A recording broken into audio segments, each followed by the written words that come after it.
Buenos días, chicos, bienvenidos a la clase 16 para los grupos de segundo año 201 y 202. Estamos tratando el tema de actividades económicas en la época de la colonia. Hemos venido realizando un repaso en forma general de estos temas. Hoy toca ver lo que era la agricultura en la etapa colonial. Bienvenidos, chicos. Actividades económicas coloniales. Historia segundos, clase 16, grupos 201 y 202.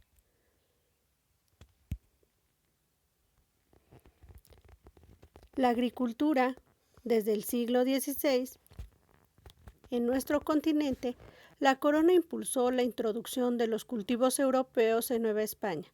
Recuerden que aquí realizábamos un cultivo llamado milpa, en el cual solo se cultivaban algunos productos, algunas siembras que se realizaban, era con los productos locales, el maíz, la calabaza, el frijol. Aunado a esto se podía utilizar también otro tipo como el chile, el tomate. Pero la corona impulsa la introducción de los cultivos europeos en Nueva España y el trigo es el primero que se propaga en estas tierras que a final de cuentas eran muy fértiles, iniciando desde el centro como en Atlisco, donde por primera vez se utiliza el arado. Recordemos que en México Tenochtitlan teníamos una área de cultivo en la zona lacustre, en el agua, entonces no permitía utilizar tanto este tipo de técnicas que traían de Europa. Sin embargo, hacia el centro, hacia lo que eran las de tierra firme, se pudo realizar. Como la siembra del trigo no podía ser de forma temporal, pues resultaba de mala calidad, con la colonización hacia el norte se aprovecharon las tierras en la zona del Bajío, donde se construyen represas para almacenar agua durante la época de lluvias y así realizar el riego de estos cultivos y obtener mejores ganancias. Hacia finales del siglo XVI encontramos en esta zona que les comento núcleos de producción triguera que abastecían a los centros mineros del norte. Recuerden que era un constante comercio con los centros mineros porque de ahí sacaban la plata. Para mediados del siglo XVII se destacan importantes áreas de producción en la zona del Bajío, como son Querétaro, Celaya, Salvatierra, Salamanca, Irapuato, entre otras.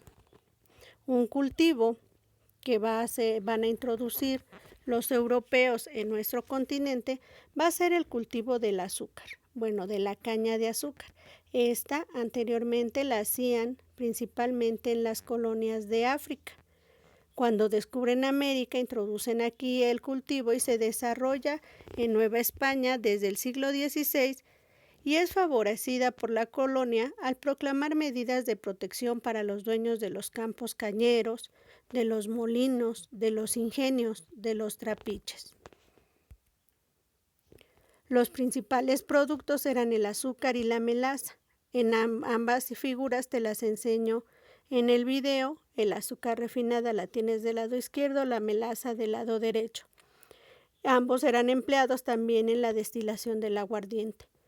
El cultivo de la caña requería grandes inversiones, tierras irrigadas, tierras regadas y abundante y permanente mano de obra. Ojo, aquí va a haber una situación social que se da y que permite parte del mestizaje de nuestra población. Los indígenas tenían prohibido trabajar en los campos de caña. No crean que por buenas gentes, no, porque no estaban acostumbrados a las altas temperaturas. Por ello se facilita la compra de esclavos africanos. Ellos eran una raza que aguantaba un poco mejor las condiciones en las que se trabajaba en las zonas cañeras. Por eso es que se facilita la compra de esclavos principalmente a Portugal. Este cultivo anterior, el de la caña, chicos, se daba en las zonas bajas o calientes como Cuernavaca, Zacualpan, Cuautla, Yautepec, Veracruz, entre otras. En los primeros años de la colonización, se empieza a cultivar en nuestro continente la vid y el olivo, pero a mediados del siglo XVII se prohíbe su cosecha para no afectar la producción española, para no reducir precios. Pese a estas restricciones, la vid se seguía cultivando en regiones del norte y que a la fecha quedó como una tradición y todavía de ahí se sacan vinos elaborados con este producto. En los primeros años de 1545 se autorizó la siembra de dos importantes fibras vegetales, el lino y el cáñamo, materias primas de la industria textil. Quizá ustedes no las conozcan, pero son con lo que se hacen una especie de cuerdas, especie de telas también.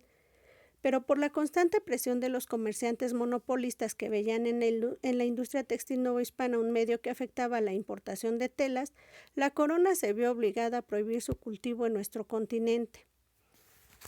Otra de las plantas significativas para los españoles fue el añil. El añil es un colorante.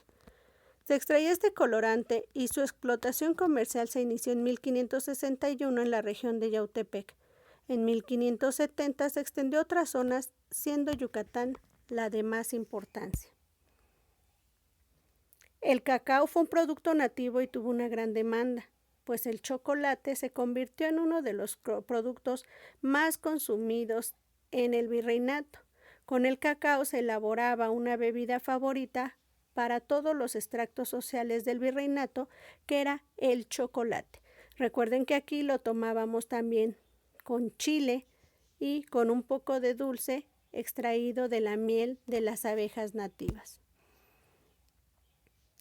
En Nueva España, este cultivo se extendía por toda la zona del Golfo y el Pacífico. Sin embargo, las cosechas de estas regiones no fueron suficientes para abastecer la demanda, por lo cual se empezó a importar cacao de América Central, Guatemala y El Salvador, y de América del Sur. Las políticas de la corona también afectaron a otros cultivos, como el de la seda, que primero se realizaba en los alrededores de la Ciudad de México. Ojo, nosotros aquí también cultivábamos la seda.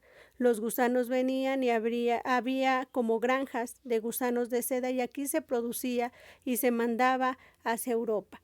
Pero al ver afectados los intereses económicos de España, ésta decide cancelar esos cultivos y solo permite aquel comercio que se establecía entre Filipinas y la Nueva España.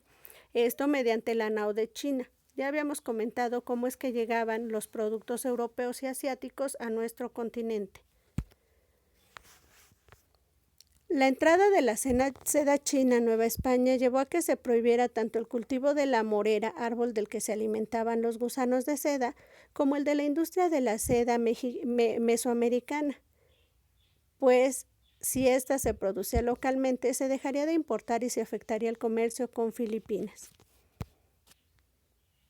A pesar de esta prohibición, en Oaxaca se mantuvo la industria de la seda, pero en 1679, por orden del virrey, se destruyeron todos los plantíos de moreras y los telares que existían en este estado. Una forma de compensar el que hayan quitado el producto de la seda fue introducir el cultivo de la grana cochinilla, la cual se convirtió en uno de los productos más importantes del comercio novohispano. La grana cochinilla, chicos, es una especie de plaga que crece en los nopales que al ser secada y triturada produce un color rojo muy vivo y es lo que utilizaban para comerciar. Los indígenas en esta parte, ellos continuaban, aparte del cultivo que se daba de los productos europeos, cultivaban el maíz, el frijol, el chile, la papa y la calabaza, que se introdujeron en la dieta de los habitantes novohispanos. Además, continuaban cultivando el maguey, del cual obtenían el pulque, y además la fibra de sus hojas, con la cual elaboraban lazos o reatas para la producción. Terminamos el tema, chicos, muy concreto y vamos a la actividad. Actividad. Realiza un mapa mental o un esquema o un organizador gráfico del tema e ilústralo. 2. Contesta correctamente las siguientes preguntas. de qué manera el proceso de mestizaje cultural entre españoles y pueblos mesoamericanos diversificó la producción agrícola en Nueva España. Siguiente, de los productos agrícolas que se mencionan en el video, ¿cuáles siguen siendo importantes para el consumo y el comercio en la actualidad? Ojo chicos, nota, ambas actividades deben estar escritas a mano en el cuaderno de la materia. Les pido por favor que tomen la fotografía lo más nítida posible, que la envíen a la plataforma y por favor les solicito que no envíen tareas sin fotografía, porque entonces no puedo calificar nada. Muchas gracias y nos escuchamos en la siguiente clase.